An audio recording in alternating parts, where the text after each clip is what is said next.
Hi everyone!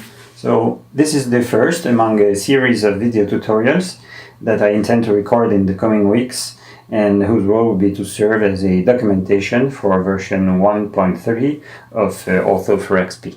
In this first video, I'm not going to assume that you are already an expert of Ortho4XP, of an earlier version, say, or even that you are acquainted with the explain scenery characteristics, and I'm going to present the very basics of both at the same time. Now, as you may know, explain scenery is a layered scenery, and there are only two kinds of layers. One is the terrain layers, also called mesh, and the second kind is overlay layers. And the overlay layers contains all these 3D objects, trees, roads, buildings, cars, and so on, which are going to be dropped in the end over the terrain to make the full scenery.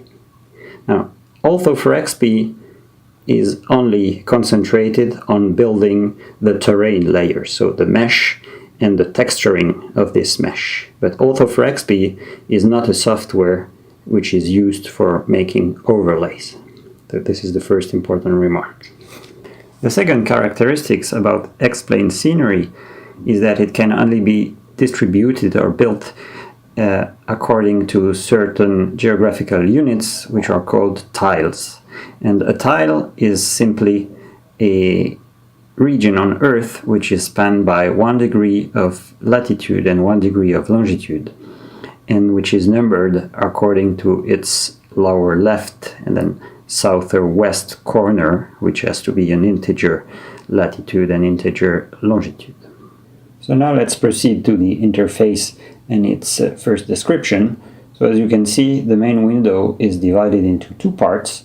This top part, which I will call the command module, and which is the part where you will input some actions to the program, and this lower part here, which I will call the console, and that's the place where you will see, where you will read the output of your actions.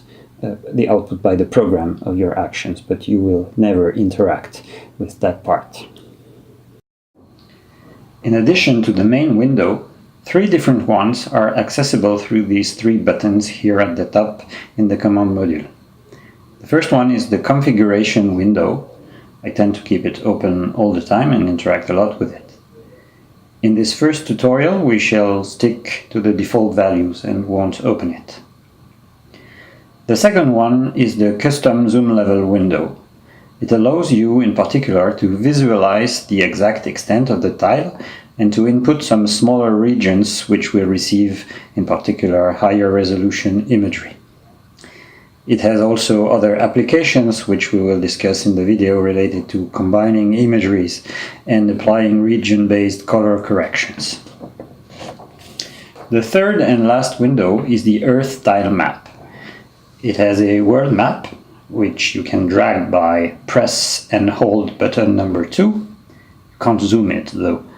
You can use this window when you wish to select a tile without a priori knowing its coordinates, but you will mostly use it to perform actions on groups of tiles, like building many of them in a row or do some existing tiles management. The additional 2 buttons at the top are the stop button, used when something goes wrong, and the exit button, which you should prefer over just trashing the window, because some state of the interface is saved on disk when you exit the application properly. Okay, so now we can proceed and build our first tile. So the first question is, where do we put this tile? So by tile here, I will also mean the directory in which we will put all the stuff related to that tile and which in the end will be fed to explain. So by default, if I don't encode anything here in this base folder field, then the tile will be created in this tiles directory here inside the main Ortho4XP folder, and each tile will be given a separate directory with a specific name related to its coordinates. But I can choose to put the tile anywhere I want, and in particular here, for the example, I will decide to put it in the desk, over the desktop, which in French is called bureau. Okay, so now we are ready to proceed. The process to make the tile available for Explain is a 3-step process. The first one here is assemble vector data, second one is triangulation of the mesh, and the third one in the end is to build the DSF. So these are the Explain file format. There is this intermediate step which we won't use now, and which is related to seawater.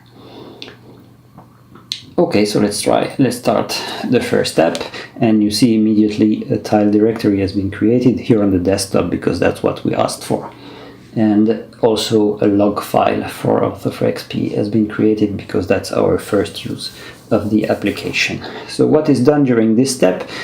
The role of this step is to build kind of the skeleton of the mesh. That is, we will grab information from OpenStreetMap for airports, runways, taxiways, hangars, and so on. We will have information about where are the roads in order to make them non-banking. We will need information about coastline. There is no coastline in the case of that tile, and inland water, so rivers and so on, because they need special treatment, not only to make them flat, but also because they will be textured differently.